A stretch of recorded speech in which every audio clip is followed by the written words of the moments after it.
اپنے اس زوال پذیر قوم کو سہارا دینے میں۔ جب مسلمانوں کی حکومت مضبوط ہونی شروع ہوئی، خاص طور پہ عبد الرحمن الداخل کے آنے کے بعد، تو اموی لوگ جو تھے بہترین طرز حکومت جانتے تھے۔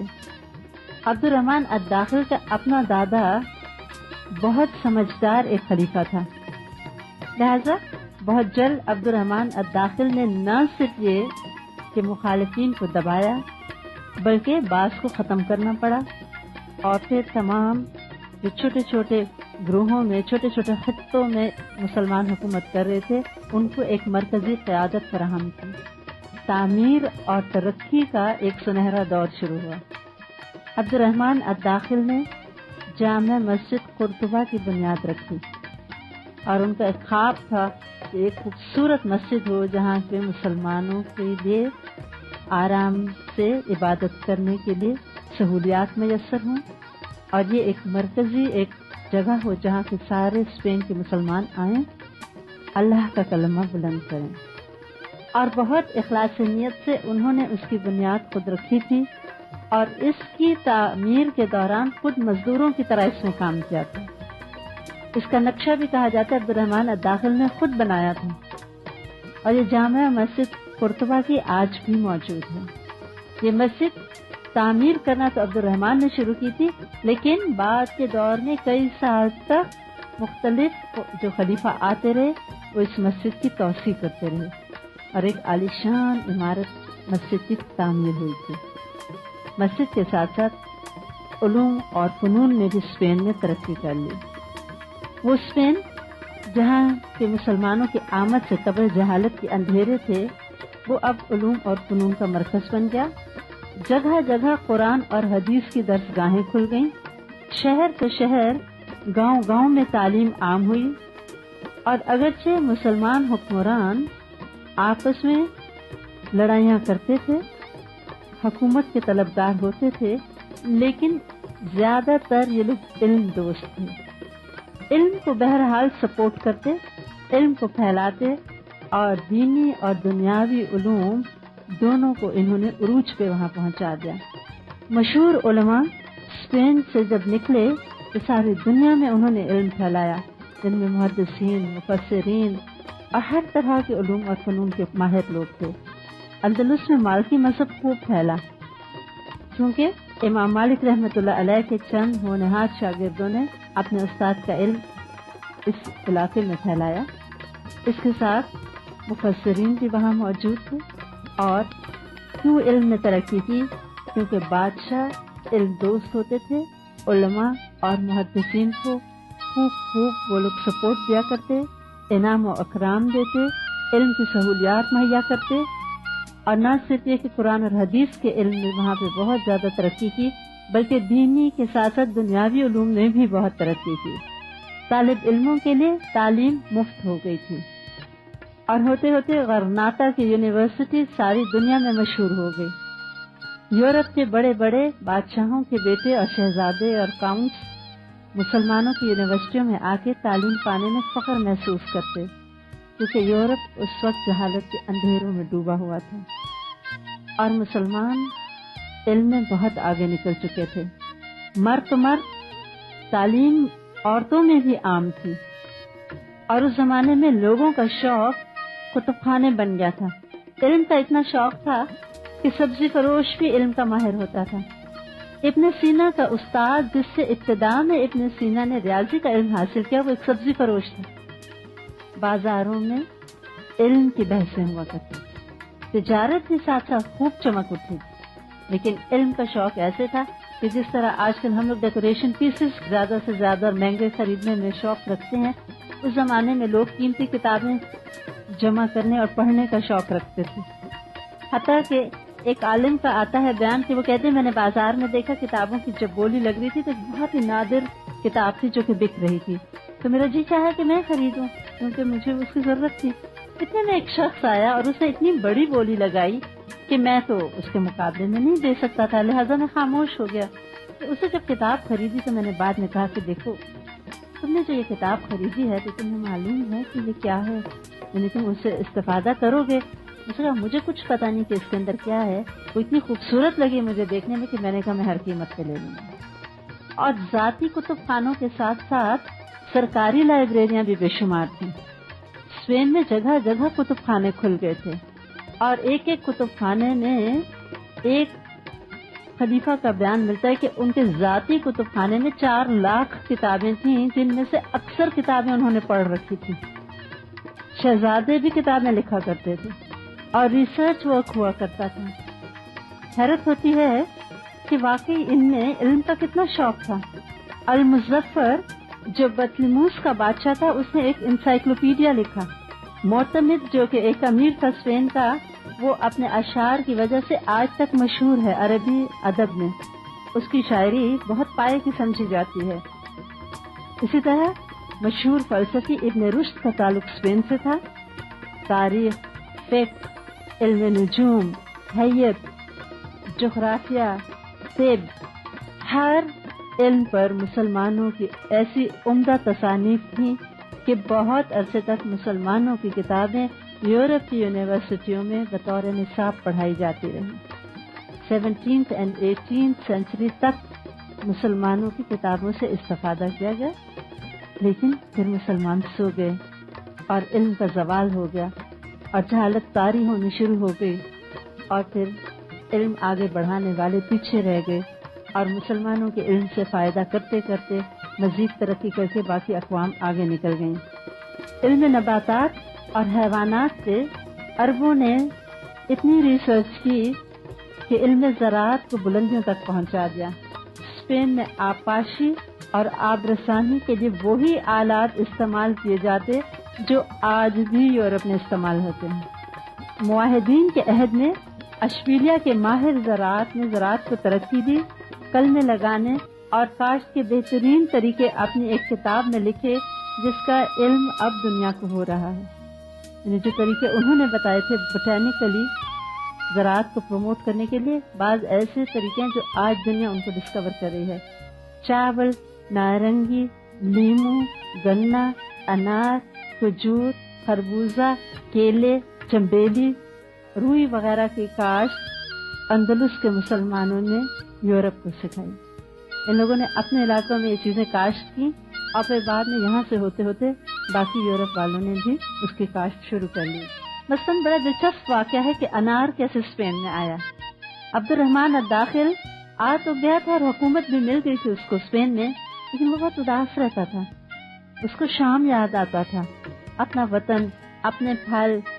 تو اس کی بہن جو شام میں تھی اپنے بھائی کے لیے اکثر وہاں کے جو پھل تھے بھیجا کرتی تھی، کیونکہ ان کے دادا کے بہت مشہور ایک باغ ہوتا تھا جس میں طرح طرح کے پودے ہوتے تھے۔ تو وہ بہن کو پتا تھا بھائی یاد کرتا ہے۔ ایک مرتبہ اس نے وہاں کا ایک مشہور جو انار تھا وہ بھیجا، جو کہ بہت میٹھا ہوتا تھا اور خوب رس بھرا بھی ہوتا تھا۔ وہ انار جب عبد الرحمن کے دربار میں پیش کیا گیا، بہت سخی تھا، اس کا جی نہ چاہا کہ وہ اکیلے کھا لے، لہٰذا اس نے دربار میں موجود تمام اپنے لوگوں کو تھوڑے تھوڑے وہ انار آپس میں تقسیم کر دیے۔ ان میں سے ایک سردار بہت عقل مند تھا، اس نے اپنے گھر میں جا کے اس انار کو بو دیا، اور علم زراعت میں تو لوگ بہت ماہر ہو چکے تھے۔ بہت جلد اس نے اس طرح حفاظت کی کہ وہ انار کا پودا چل پڑا، اور ہوتے ہوتے وہ دن بھی آیا جب اس درخت پہ پھل لگ گیا۔ تو وہ پہلا پھل توڑ کے دوبارہ عبد الرحمن کی خدمت میں لایا کہ یہ لیجیے جو آپ نے مجھے انار دیا تھا، اسی کا اب پودا بن گیا اور اس پر سے پھل اترا، میرا جی چاہا پہلا پھل آپ کھائیں۔ عبد الرحمن نہ صرف یہ کہ بہت خوش ہوا، بلکہ اس نے کہا کہ ہم بھی کاشت کرتے ہیں۔ جب بادشاہ نے اس کی کاشت کروائی تو سارے اسپین والوں کو شوق ہو گیا، اور بہت جلد اسپین کے ہر شہر میں وہ انار گھر گھر لگ گیا۔ تو اس انار کا نام ہی سفری انار پڑ گیا۔ تو سفر ہی کرتا رہا، سفر کرتے کرتے کہاں سے کہاں پہنچ گیا اور پھر وہ چل پڑا۔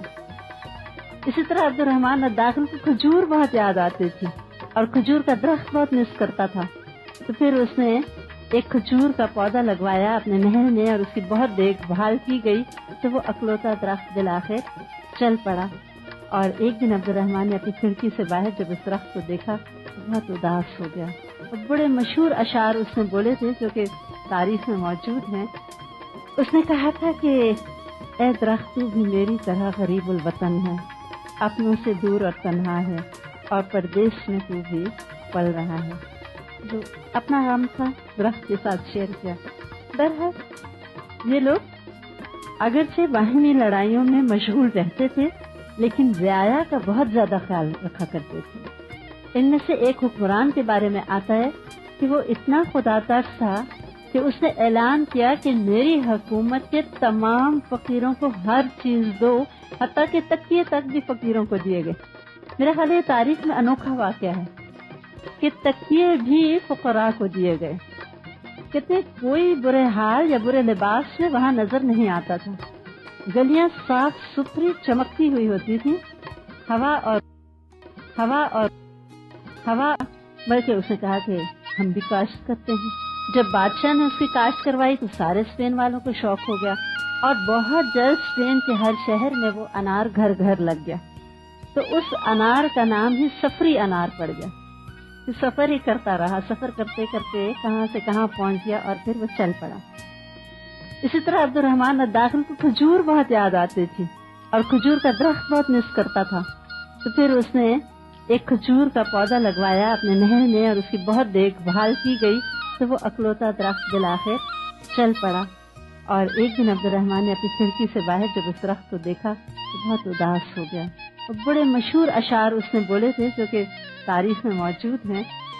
اس نے کہا تھا کہ اے درخت تو بھی میری طرح غریب الوطن ہے، اپنوں سے دور اور تنہا ہے، اور پردیس میں تو بھی پل رہا ہے، جو اپنا غم تھا درخت کے ساتھ شیئر کیا۔ بہرحال یہ لوگ اگرچہ باہمی لڑائیوں میں مشغول رہتے تھے لیکن رعایا کا بہت زیادہ خیال رکھا کرتے تھے۔ ان میں سے ایک حکمران کے بارے میں آتا ہے کہ وہ اتنا خدا ترس تھا کہ اس نے اعلان کیا کہ میری حکومت کے تمام فقیروں کو ہر چیز دو، حتیٰ کہ تکیے تک بھی فقیروں کو دیے گئے۔ میرا خیال یہ تاریخ میں انوکھا واقعہ ہے کہ تکیے بھی فقراء کو دیے گئے۔ کہتے کوئی برے حال یا برے لباس میں وہاں نظر نہیں آتا تھا، گلیاں صاف ستھری چمکتی ہوئی ہوتی تھی، ہوا اور روشنی کا خاص طور پر اہتمام ہوتا تھا، پانی گھر گھر تک پہنچایا جاتا تھا، حمام تھے بے شمار ایک ایک شہر میں، ہزاروں حمام ایک ایک شہر میں ہوا کرتے تھے، اور یہ ایک صاف ستھری قوم تھی، جبکہ یہ وہ وقت تھا جبکہ پیرس اور لندن کی گلیوں میں کیچڑ اور اندھیرا ہوا کرتا تھا، لوگ گندگی میں ڈوبے ہوئے تھے اور ان کے راہب تو پانی استعمال نہ کرنے پہ فخر محسوس کرتے تھے۔ اس وقت مسلمانوں کی صفائی ستھرائی، شہر کا عمدہ انتظام، علم، ترقی اور پروگریسو مائنڈڈ لوگ تھے، رعایا کا خیال تھا۔ ایک حکمران اتنا رحم دل تھا کہ وہ اس حد تک خیال کرتا تھا کہ رات کے اندھیرے میں تھیلیاں بھر بھر کے دولت کی اپنے لوگوں کے ذریعے بیواؤں کو، ضرورت مندوں کو اندھیروں میں بھجوایا کرتا تھا، تاکہ کسی کو یہ بھی نہ پتا چلے کہ فلاں فلاں ضرورت مند ہے اور اس کی مدد کی جا رہی ہے۔ اسی طرح ان کا دل ہوتا تھا کہ مسجدیں آباد رہیں، تو وہ اندھیری اور سرد ترین راتوں میں، جبکہ اکثر لوگ بارش وغیرہ کی وجہ سے مسجد نہیں جا پاتے تھے، ایسے میں اگر کچھ لوگ رات کو مسجد میں پائے جاتے تو بادشاہ تھیلیوں میں ان کو مال بھیجا کرتا تھا انکریج کرنے کے لیے، تاکہ لوگ مسجدوں کو آباد رکھیں۔ ایک حاکم میں ایک بڑی مشہور پل تھی جہاں سے بہت آمد و رفت ہوتی تھی، اور یہ پل کئی بار مرمت کی جا چکی تھی، لیکن پھر وہ خستہ حال ہوئی تو بہت بڑی قیمت لگا کے اس پل کی مرمت کروائی۔ ایسے میں رعایا میں سے کسی نے کہہ دیا کہ ہاں کرائی تو کیا کمال کیا، اپنے شکار کے آمد و رفت کی آسانی کے لیے اس نے پل کو ٹھیک کروایا ہے۔ اس نے عہد کر لیا کہ جب تک زندہ رہوں گا اس پل پر سے نہیں گزروں گا، اور مرتے دم تک وہ اس پل پر سے پھر کبھی نہیں گزرا، تاکہ لوگ یہ نہ کہیں کہ اس نے اپنی ذات کے لیے اس پل کو ٹھیک کرایا ہے۔ ادھر سائنس کی ترقی آپ دیکھیے کہ اڑنے والی ایک مشین کا ذکر ملتا ہے جو کہ ابن فرناس نامی شخص نے اسپین میں بنائی۔ وہ مشین کچھ دیر اڑی لیکن پھر گر گئی، اور اس کے بعد اس میں مزید کام نہ ہوا، اور بالآخر رائٹ بردرز نے جہاز بنایا، اور اس انوینشن کا سہرا ان لوگوں کے سر پہ ہے جنہوں نے اپنے کام کا فالو اپ کیا اور کامیابی تک پہنچایا۔ کام کی ابتدا کر دینا ہی بہت بڑی کامیابی نہیں ہے، کام کو کامیابی سے ہمکنار کر دینا بہت بڑی بات ہے۔ قطب نما کمپس یہ عربوں کی ایجاد ہے، کیونکہ اس وقت سمندر اور خشکی کے ذریعے لوگ دور دور تک تجارت کے لیے جایا کرتے تھے۔ اور ان کو ڈائریکشن جاننے کے لیے ضرورت محسوس ہوتی تھی، لہٰذا انہوں نے بالآخر کتب نما شروع کر لیا۔ عربوں کی ترقی کا یہ عالم ہو چکا تھا اسپین میں مسلمانوں کا کہ وہ روئی اور استعمال شدہ کپڑے سے بھی کاغذ بنانے لگے تھے، چونکہ کاغذ کی ڈیمانڈ بہت بڑھ گئی تھی جب علم کی ترقی ہو رہی تھی، اور ایک ایک مصنف اٹھتا اور اپنے اپنے فیلڈ میں 17 اور 20 والیوم پہ وہ کتابیں لکھ جاتا تھا۔ کاغذ کی ڈیمانڈ جب بڑھی تو مسلمانوں نے اب استعمال شدہ کپڑے کو ریسائیکل کرنا شروع کیا۔ آج یہ ٹرم ہم اب سنتے ہیں ریسائیکلنگ کی۔ مسلمان اس زمانے میں استعمال شدہ کاٹن کے کپڑے کو ریسائیکل کرتے اور اس سے کاغذ بنتا، اور جو کاغذ پھر زائد از ضرورت ہو جاتا تو پھر وہ یورپ میں ایکسپورٹ کیا جاتا تھا۔ اس کے ساتھ ساتھ مسلمانوں نے چمڑے سے بھی کاغذ بنانا شروع کر لیا تھا، اور یہ اتنا اسپیشل تھا، واٹر پروف ٹائپ کا یہ کاغذ ہوتا تھا، اور یہ خاص طور پر لائبریری کی کتابوں کے جلد کرنے کے کام آتا تھا تاکہ کتابیں محفوظ رہیں نمی وغیرہ سے اور دیگر موسم کے اثرات سے۔ توپ اور ہتھیار اور مختلف اسلحے بھی مسلمان بناتے، اور تلیتلا کے نیزے اور تلواریں خاص طور پر مشہور تھیں، یعنی ہر شہر کی ایک خاص اسپیشلٹی ہوتی تھی، اور اسی طرح توپ ٹائپ کی ایک چیز مسلمان بنایا کرتے تھے۔ اور پھر جنگی فنون میں نوجوانوں کو برچھیاں مارنا، تلواریں چلانا اور دیگر علوم میں بہت ماہر کر دیا گیا تھا۔ تعلیم نسواں کا یہ حال تھا کہ اندلس میں مردوں کے ساتھ ساتھ خواتین میں بھی تعلیم عام تھی۔ معاہدین کی ایک شہزادی تھی جو کہ اپنی شاعری میں اور علم میں، بیان میں بلاغت کی انتہا کو پہنچ گئی تھی، اور اس کی شہرت دور دور تک پہنچ گئی تھی۔ ام سعد قرطبہ کی مشہور محدثہ تھی، خاتون۔ ایک اور خاتون تھی جن کا نام لبانہ تھا، وہ علم ہندسہ کی بڑی ماہر تھی، الجبرا اور جیومیٹری کے مشکل سے مشکل پرابلمز کو بہت جلد حل کر لیتی تھی۔ اور ایک اور مسلمان خاتون کا آتا ہے کہ وہ کرناٹک یونیورسٹی میں میتھس سے جا کے لیکچرز دیا کرتی تھی۔ حفصہ نامی ایک خاتون تھی جو خوش نویسی میں کمال کو پہنچ گئی تھی۔ العروضیہ معنی اور بیان کی فاضلہ بھی تھی۔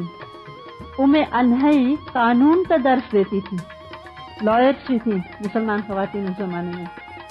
اور ایک شہر کا آتا ہے کہ صرف ایک شہر میں 127 خواتین خوش نویسی میں مشہور تھیں جو ہر وقت قرآن پاک لکھا کرتی تھیں ہاتھ سے، صرف ایک شہر میں۔ اب باقی آپ پورے ملک کا اندازہ کر لیجیے۔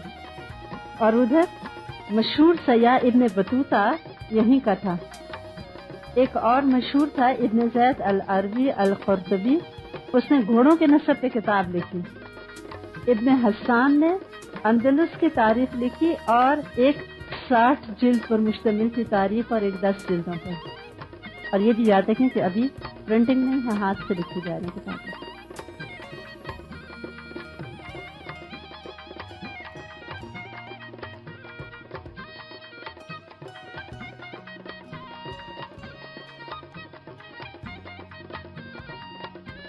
اور یہ بھی یاد رکھیں کہ ابھی پرنٹنگ نہیں ہے، ہاتھ سے لکھی جا رہی کتابیں۔ یہ صرف ایک آدمی کی تصنیف ہے۔ طب کا کیا حال تھا؟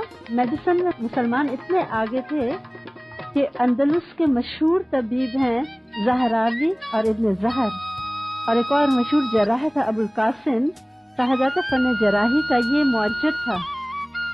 کتابیں بھی لکھتے، جڑی بوٹیوں کے اوپر تحقیق کرتے، دوائیاں بناتے، اور سب سے پہلے کڑوی گولیوں کے اوپر میٹھی کوٹنگ مسلمانوں نے کی، شوگر کوٹڈ پلز کی ابتدا مسلمانوں نے کی۔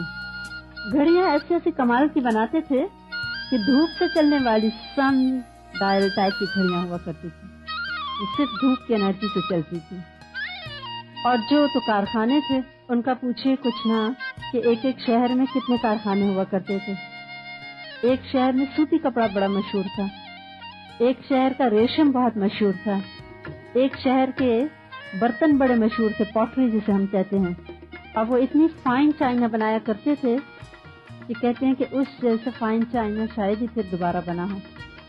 اور یورپ تک دور دور وہاں کے برتن خریدے جایا کرتے تھے اور پسند کیے جاتے تھے۔ شاندار عمارتیں بنتی، سائنس اور ٹیکنالوجی ترقی کر رہی تھی، اشبیلیا میں کپڑے بنانے کے 5000 سے زائد کارخانے تھے. ایک شہر کے قریب 1,00,000 کے قریب زیتون کے درخت تھے. یعنی کوئی صرف زرعی تھا، کوئی صرف انڈسٹریل ایریا تھا، اور زراعت کا یہ حال تھا. 1,00,000 کے قریب زیتون کے درخت ایک شہر کے پاس تھے، اور وہاں زیتون کا تیل صاف کرنے کے کارخانے لگا دیے گئے تھے. اور بیسٹ آلیو آئل اس زمانے میں اسپین میں بنتا اور ساری دنیا میں جایا کرتا تھا. غرناطہ میں کوئی جگہ ایسی نہ تھی جہاں انگوروں کی بیلیں نہ چڑھی ہوئی ہیں. اس کے ساتھ ساتھ مختلف مسالہ جات مسلمانوں نے اگائے، جیسے زعفران، کالی مرچیں، بادام، پستے، توت وغیرہ تھے. ریشم کے کیڑے بھی رکھے جاتے، سوتی کپڑا بھی بنتا، ریشمی کپڑا بھی بنتا. اور عام لوگ اسپین میں اس وقت جو لباس پہنتے تھے وہ یورپ کے صرف بادشاہ پہن سکتے تھے. اس زمانے میں اتنی خوشحالی اور ترقی تھی کہ عام شہری کا بھی اسٹینڈرڈ ایک بادشاہ کے برابر ہو گیا تھا. پوری دنیا میں اندلس جیسا کپڑا کہیں نہیں بنتا تھا. ایس پی اسکاٹ لکھتے ہیں کہ کپڑے بنانے میں مسلمانان اندلس کو کمال حاصل ہو گیا، اور ان کا ہمسر کوئی نہیں تھا جو ان جیسا کپڑا بنا سکے. نہ معلوم یہ لوگ کس قسم کا رنگ غیر معمولی سا تھا جو استعمال کرتے تھے، جس سے سوتی کپڑا رنگا جاتا تھا، کہ ان جیسا فاسٹ رنگ پھر کوئی نہ بنا سکا. نیپلز میں ریشمی اور زری کپڑے بنتے تھے. اسی طرح مرینا میں اونی کپڑا بنا کرتا تھا. اور کپڑے کی صنعت پر اندلس کی 1/3 آبادی کا انحصار تھا. دنیا بھر میں اندلس کا کپڑا برآمد کیا جاتا تھا. لوہے، چاندی اور پارے کی کانیں وہاں پر موجود تھیں. یعنی اس کے ساتھ ساتھ اللہ تعالیٰ نے ان کو کانوں کے ذریعے بھی بہت سی دولت فراہم کی. لوہے کو مختلف آلات جنگ کے لیے استعمال کیا جاتا. اور فرانس کے قریب جو عربوں کے تسلط میں علاقہ تھا، وہاں کی تلواریں بہت قیمتی تھیں. دریاؤں پر عجیب طرح سے مسلمان بند باندھتے، اور بند باندھ کے پانی کو پہلے اوپر لے جاتے، اور پھر تیزی سے پانی کو بلندی سے نیچے گرایا جاتا، اور اس سے جو انرجی آتی تھی وہ انرجی سے کارخانوں کی مشینیں چلا کرتی تھی. یعنی نیچرل ریسورسز کو یوز کیا جاتا تھا، جس کی وجہ سے کارخانے، پنچکیاں وغیرہ چلتی تھی. غرناطہ کے شہر کے باہر 130 پنچکیاں تھیں جو یہی پانی سے ملنے والی قوت سے چلتی تھی. لکڑی کا کام، سیپ کا کام، ہاتھی دانت سے مختلف چیزیں بنانا، مختلف فنون میں اسکلز میں مسلمانوں نے ایکسل کر لیا تھا. مسجدوں میں جو دروازے، منبر، چھتیں بنتی، ان میں باریک جالیاں اور کاریگری دیکھنے سے تعلق رکھتی ہے. مسلمان جو چمڑے سے کاغذ بناتے تھے، یہ صنعت مسلمانوں کے ختم ہونے کے ساتھ ہی صنعت ہمیشہ کے لیے وہاں سے ختم ہو گئی، اور پھر دوبارہ ایسا کاغذ بنایا نہ جا سکا. تعمیرات میں مسلمان بہت دلچسپی لیتے، اور اگر اب بھی آپ دیکھیں تو اسپین میں مسلم آرکیٹیکچر کا ایک خاص افیکٹ ہے جو نظر آتا ہے. اس میں سے ایک محل نما شہر کا ذکر کرنا چاہوں گی جو قصر زہرا کے نام سے مشہور ہوا. یہ کہنے کو تو ایک محل تھا جو بادشاہ نے اپنی بہت ہی محبوب ترین کنیز تھی زہرا، اس کے لیے بنوایا، اور تقریباً 40 برس میں جا کے یہ محل مکمل ہوا، جو کہ محل کم اور ایک شہر زیادہ تھا. جب یہ تیار ہو گیا تو اس کی کنیز دیکھنے گئی.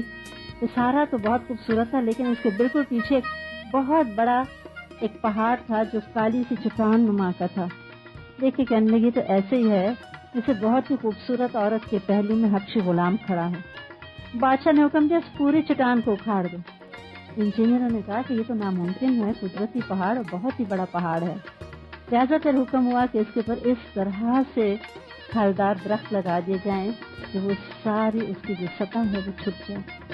تو اس کے اوپر تمام پودے لگا دیے گئے، اور ایسے پھول اور پھل آتے کہ نیچے سے کچھ نہ نظر آتا. ایک اور انٹرسٹنگ واقعہ ہے. اسپین کا ایک شہزادہ تھا، وہ ایک مرتبہ اپنے ساتھی شاعر کے ساتھ شکار کھیلنے گیا. کچھ شہزادہ بھی بہت عمدہ شاعری کرتا تھا، اور ساتھی بھی بہت سنجیدہ مزاج قسم کا شاعر تھا. یہ وادی الکبیر سے گزرے تو شہزادے نے ایک مصرع پڑھا اور اپنے ساتھی کی طرف دیکھا کہ یہ اس کا جواب دے گا. شعر کچھ اس طرح کا تھا کہ نسیم کے نیچے سطح آب جوشنی بن گئی. ابھی اپنے دوست کی طرف دیکھ رہا تھا کہ وہ شعر مکمل کرے گا، ایک زنانہ آواز آئی، بے شک شاندار ہے جوشنی لیکن منجمد ہو گئی. یعنی بہت سردی کی وجہ سے وہ سطح ایک طرح سے فروزن. شہزادہ تو پھڑک اٹھا، ویسے بھی شاعر تھا اور اس کا شعر کی خوبصورتی سے مکمل ہوا۔ دیکھا تو ایک بالکل دوشیزہ سی لڑکی تھی اور گوالم جیسی تھی، اس کی ساتھیاں بھی ہمراہ تھیں، جیسے پانی بھرنے جا رہی تھیں یا کچھ اس طرح۔ تو اس نے پوچھا تم کون ہو؟ خیر ہوتے ہوتے پتہ چلا کہ پیچھے سے بہت اچھے خاندان کی تھی، لیکن حالات ایک جیسے نہیں رہتے، تو اب معاشی حالات اچھے نہیں تھے۔ شہزادے نے دل میں ٹھان لیا کہ جب میں بادشاہ بنوں گا اس سے ضرور شادی کروں گا۔ بہرحال شادی ہو گئی۔ اب بڑی پسندیدہ بیوی تھی، انٹلیکچوئل پارٹنر بھی تھی۔ ایک دن دیکھا کہ بیوی بڑی اداس سے، پوچھا کیا بات ہے؟ کہنے کی کچھ نہیں، باہر دیکھنے ایسی بارش ہو رہی ہے اور کیچڑ ہے، اور وہ وقت یاد آیا جب میں اپنی ساتھی دوستوں کے ساتھ اس طرح بے فکری کے ساتھ کیچڑ میں بھاگتی اور کھیلا کرتی تھی، لیکن اب ملکہ بن گئی ہوں، اب تو ایسے نہیں کر سکتی۔ بادشاہ نے کہا یہ کیا مسئلہ ہے؟ حکم دیا اور بادشاہ کے حکم کی تعمیل ہوئی۔ کئی من سندل کا برادہ منگایا گیا، عرب گلاب اور دیگر خوشبو میں اس کو گوندھا گیا، مصنوعی ایک کیچڑ محل میں بچھا دیا گیا اور کہا گیا اب آئیے اپنی سہیلیوں کے ساتھ کھیلیے۔ بعد میں ایک مرتبہ کسی بات پہ وہ ناراض ہوئی تو اپنے شوہر کو کہتی ہے کہ میں نے تو تمہارے گھر کو سکھ ہی نہیں دیکھا۔ معتمد مسکرا اٹھا اور کہنے لگا ولا یوم الدین، اور وہ کیچڑ والا دن بھی نہیں، یعنی وہ دن وہ شعر مکمل کرے گا۔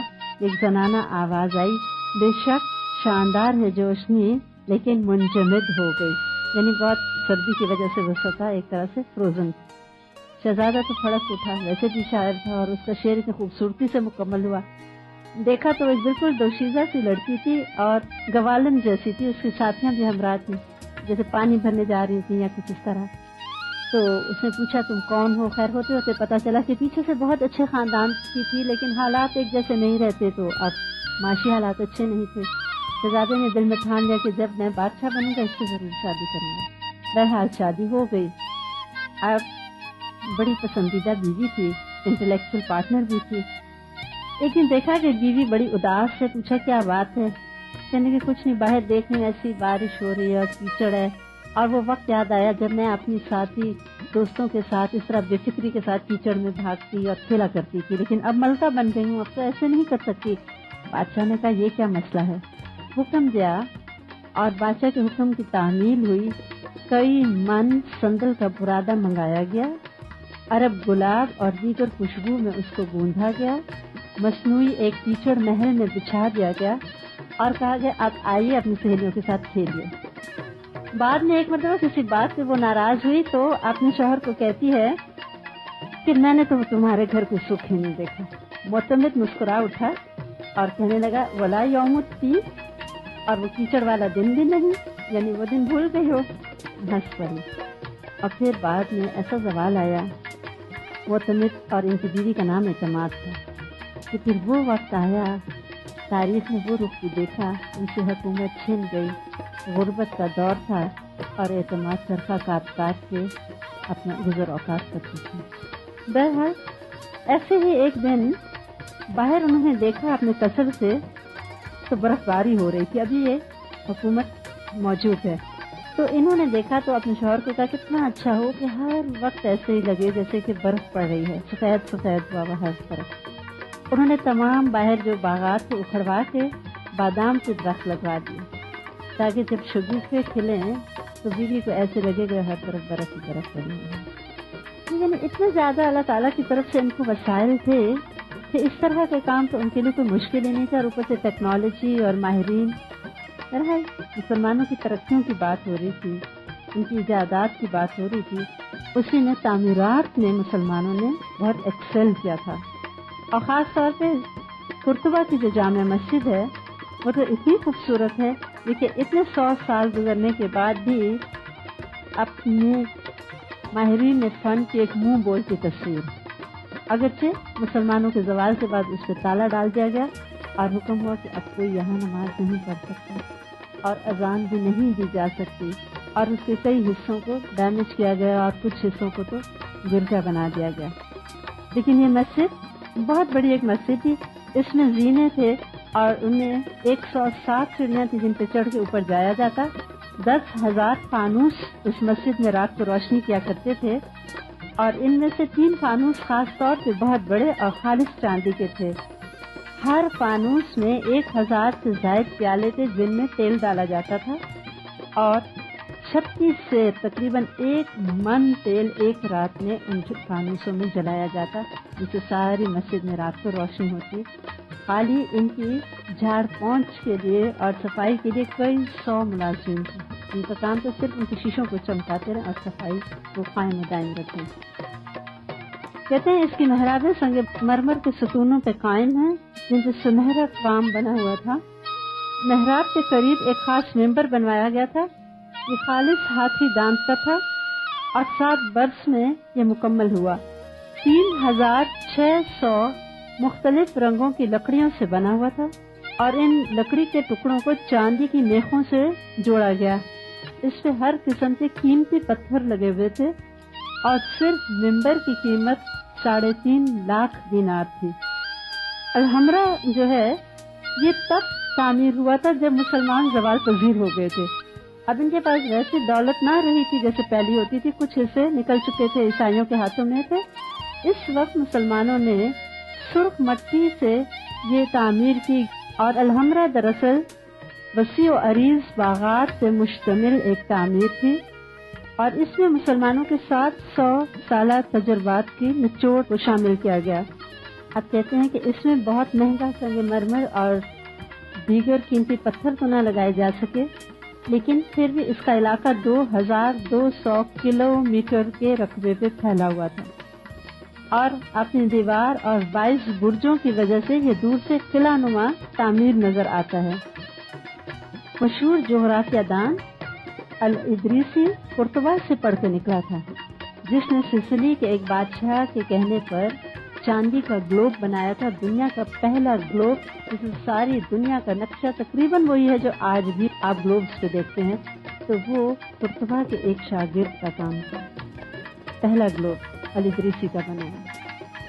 ہر عروج رازوال، ہر عروج کے بعد زوال آتا ہے اور یہی اسپین میں ہوا۔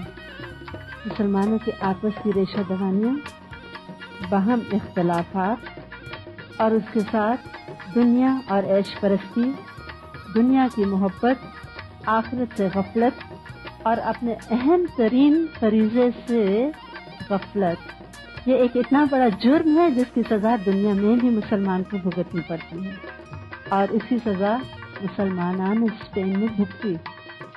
انہوں نے ارد گرد کے عیسائیوں کو فراموش کر دیا۔ ان کا خیال تھا خوب مستحکم قسم کی ہماری حکومتیں ہیں، ترقی ہے، دولت ہے، عیش ہے، پانی ہے، پھل ہے، کھانا ہے، پینا ہے، کیا مسئلہ ہے؟ جمود آ گیا تھا۔ وہ بھول گئے تھے کہ مسلمان کا کام بس رک کے اور وہیں کا ہو جانا نہیں ہے، اس کا تو کام ہے کہ اللہ کا کلمہ ہر جگہ پہ بلند کرے۔ اور وہ عیسائی جو پہلے مسلمانوں کی قوت سے خوفزدہ ہو گئے تھے، مرعوب ہو گئے تھے، اب ان کا وہ روب مسلمانوں کا اکھڑنا شروع ہو گیا کیونکہ وہ اللہ سے غافل ہو چکے تھے۔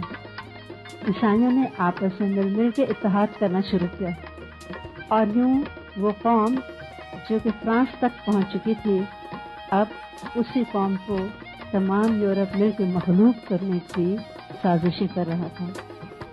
ایک خاتون کا میں نے پڑھا، وہ کہتی تھی کہ میرے شوہر فرانس میں تھے تو میں ایک جگہ پہ گئی، ان کا نام ہے زکیہ ارشد حمید اور ان کی کتاب ہے سورج کے ساتھ ساتھ۔ انہوں نے اپنے سفر نامے میں لکھا کہ مجھے اسپین کے کرب کا احساس ایک مرتبہ ہوا جب میں نے پیرس کے مضافات کے ایک مقام پہ ٹورز کا بورڈ لگا ہوا دیکھا۔ میں نے سوچا میں یہ ٹور کروں گی، اور لیوان کا علاقہ تھا، یہ وہ قدیمی علاقہ تھا جو بالکل مسلمانوں کی اسپین کی سرحد کے ساتھ فرانس کا ملتا تھا۔ میں وہاں گئی تو وہاں گرجے میں ایک راہبہ کو دیکھا، وہ مجھے اس علاقے کی تاریخ بتانے لگی اور کہنے لگی یہ جو قلعہ آپ دیکھ رہے ہیں یہ 8ویں صدی کے بعد تعمیر ہوا، کیونکہ اس زمانے میں جنوب کی جانب سے اسپین سے فاتحین مسلمانوں کی پیش قدمی جاری تھی اور اس کو روکنے کے لیے یہ قلعے تعمیر کیے گئے اور بعد میں انہی قلعوں کو گرجے بنا دیا گیا۔ زکیہ کہتی ہیں اس وقت میرے تصور میں ماضی ابھرا اور تصور میں سبز پرچم لیے مسلمان سپاہی نعرے لگاتے ان پہاڑوں کو اپنے قدموں تلے رونتے ہوئے آگے بڑھتے ہوئے نظر آ رہے تھے انہی میدانوں کی مٹی پہ ان کی جبین اپنے اللہ کے حضور جھکی ہوگی. ان کی عظمتوں کی ایک ایک نشانی نصرانیوں نے مٹا دی. مسلمان اپنے ساتھ یورپ میں علم کے خزانے لائے. ریاضی، سائنس اور طب قابل ذکر ہے، لیکن مسلمانوں کے زوال کے بعد یہ ایجادات یورپ والوں کے نام منتقل ہو گئیں. اندلس زوال پذیر ہوا. چھوٹے چھوٹے ٹکڑوں میں اب یہ حکومت بٹنے لگی. چھوٹی چھوٹی ریاستیں، خود غرضی، اپنی حکومت، اپنا مفاد اور دنیا پرستی مسلمانوں کی سوچ کا محور یہی رہ گیا. حال یہ ہوا کہ بھتیجا چچا کے خلاف بغاوت کر دیتا اور باپ بیٹے کو قتل کر کے ہٹا کے حکومت لینے کی پلاننگ کرتا. باپ آگے بڑھتا کسی جگہ کو فتح کرنے اور پیچھے سے بیٹا قابض ہو جاتا اس کی حکومت پہ. ایسی قوم بھلا کیسے فلاح پا سکتی ہے؟ عیسائیوں نے دیکھا کہ ان کا اتحاد کمزور ہو گیا ہے. وقت آ گیا ہے ان کو نکال دیا جائے. ایک کے بعد ایک ان کی یونائٹڈ فورس حملہ کرتی اور مسلمانوں سے آہستہ آہستہ اسپین کے علاقے نکلنا شروع ہو گئے اور دوبارہ عیسائیوں کے تسلط میں آنے لگے. اور ایسے میں ایک نالائق ترین مسلمانوں کا آخری حکمران تھا ابو عبداللہ. وہ عیسائیوں کو اپنے ہی مسلمانوں کے خلاف مدد کے لیے پکارتا اور کہتا اگر تم لوگوں نے میرے اپنے مسلمانوں کے خلاف مدد بھیجی اور مجھے فتح ہو گئی میں تمہیں فلاں فلاں علاقہ اپنا دے دوں گا. یہی تو عیسائیوں کو چاہیے تھا. ہر ایک کے بعد ایک کے بعد ایک ان کے قدم آگے بڑھنے لگے. حالانکہ یہ وہ مسلمان تھے کہ ان کے آگے کوئی ٹھہر نہیں سکتا تھا، لیکن عیسائی بھی اپنے موقف پہ مضبوط رہے اور اتنے 100 سال کے بعد بھی ان کے ایک ہی عزم اور ارادہ تھا کہ ہم نے اپنے علاقے سے ان کو نکالنا ہے. اور ان کی لانگ ٹرم پلاننگ ہوتی تھی جس سے آخرکار وہ کامیاب ہوئے اور مسلمان کوتاہ اندیشی سے سوچتے رہے، اس لیے وہ شکست پانے لگے. ایسے میں مسلمانوں نے وہ کردار نہ اپنایا جو ابتدا میں اسپین کے مسلمانوں نے اپنایا تھا کہ عیسائیوں کی بجائے انہوں نے مسلمان فاتحین کو افریقہ سے مدد کے لیے پکارا تھا اور اس نے یہی کہا تھا کہ زیادہ سے زیادہ یہی ہوگا کہ فاتح میری حکومت پہ چھا جائے گا تو کوئی بات نہیں، عیسائی کے حوالے ملک کرنے سے بہتر ہے کہ کم از کم مسلمان آ کے میرے ملک کو لے لیں. لیکن انہوں نے اس طرح نہیں سوچا. اسپین نکل گیا ہاتھوں سے. ابو عبداللہ صرف غرناطہ تک آخرکار محصول ہو کے رہ گیا. وہ ننھی سی جگہ اب وہ اسی پہ خوش تھا. کم از کم میں یہاں ہوں، یہ میرا ہے، اور اس کا خیال تھا وہ یہاں حکومت کرتا رہے گا. یہی اس کا خام خیال تھا. سب علاقہ تو نکل گیا، ایک غرناطہ رکھ کے وہ کیا کر سکتا تھا؟ ہر طرف سے خود دشمنوں کو لا بٹھایا تھا انہوں نے. آخرکار اب آخری بادشاہ کو کہا گیا کہ یہ علاقہ خالی کر دو، یہاں سے نکل جاؤ.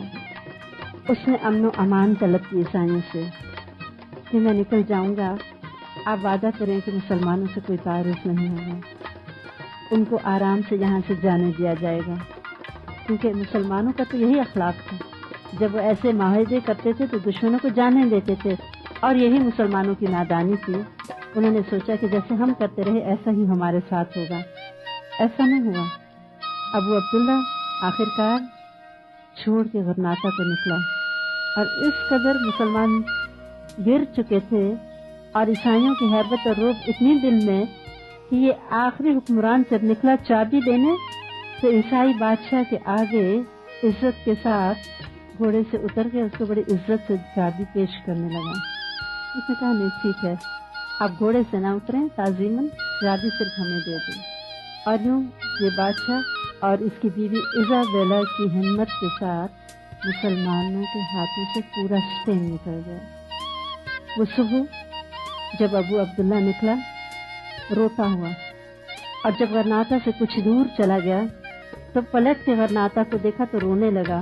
سورج غروب ہو رہا تھا اور اسلام کا سورج بھی اسپین میں غروب ہو رہا تھا. ماں نے کہا جس جگہ کی حفاظت تم مرد بن کے نہیں کر سکے، آج اس کو دیکھ کے عورتوں کی طرح کیوں رو رہے ہو. سب لوگ نکل گئے اور ہلال غروب ہوا، صلیب بلند ہوا. 1,00,000 عربی کتابوں کو چلایا گیا اور ان کتابوں کو جلا کے عیسائیوں نے شہر میں چراغاں کیا. فتح کا جشن منایا گیا، اور اس کے بعد مسلمانوں کو حکم ہوا کہ یا عیسائی بن جاؤ یا یہاں سے نکل جاؤ. عربی زبان بین ہے، عربی لباس بین ہے، اذان بین ہے اور اجتماعی نماز بھی بین ہے۔ اسلامی تشخص کو پوری طرح مٹانا مقصود ہے۔ مسلمان نکلنا شروع ہوئے، لیکن وعدے کی خلاف ورزی کرتے ہوئے کئی ہزار مسلمانوں کو زندہ جلا دیا گیا۔ چھپ چھپا کے کچھ لوگ نکلے اور ابو عبداللہ بھی اپنے خاندان کے ساتھ نکل گیا۔ پھر سقوط غرناطہ کے بعد عیسائیوں نے وہ ظلم ڈھائے جو کہ شاید ہی کسی فاتح قوم نے مفتون پہ ڈھائے ہوں۔ مسلمانوں کا نام و نشان مٹ گیا۔ اور علامہ اقبال روتے ہیں، جتنے نالہ کش شیراز کا بلبل ہوا بغداد پر، داغ رویا خون کے آنسو جہاں آباد پر، آسمان دولت غرناطہ جب برباد کی، ابن بدروں کے دل ناشاد میں فریاد کی، غم نصیب اقبال کو بخشا گیا ماتم تیرا، چن لیا تقدیر نے وہ دل کہ جو تھا محرم تیرا۔ وہ غم ہر مومن کے دل میں ہے، اسلام کے زوال پہ غم ہے، اپنی غفلت اور نادانیوں کا غم ہے۔ اور اسپین کی کہانی ہمیں ایک پیغام دیتی ہے کہ اگر اب بھی مسلمان ہوش میں نہ آئیں اور اب بھی اگر انہوں نے اپنے فرض سے غفلت کی تو یہ کہانی بار بار دہرائی جائے گی۔ اندلس کا ایک اور معنی بھی ہے اور اس کا مطلب ہے شدید خشک سالی کے بعد بارش کا آنا۔ انشاءاللہ پھر وہ بارش آئے گی کہ اندلس میں پھر اسلام زور پکڑے گا اور پھر یہ ہریالی ہر طرف چھائے گی۔ اور اس کی ایک ننھی سی کوشش مراکش کے ایک امیر نے شروع کی اور کچھ دیگر مسلمان ملکوں نے بھی، لیبیا وغیرہ نے مل کے کوششیں کی کہ کم از کم اسپین نے دوبارہ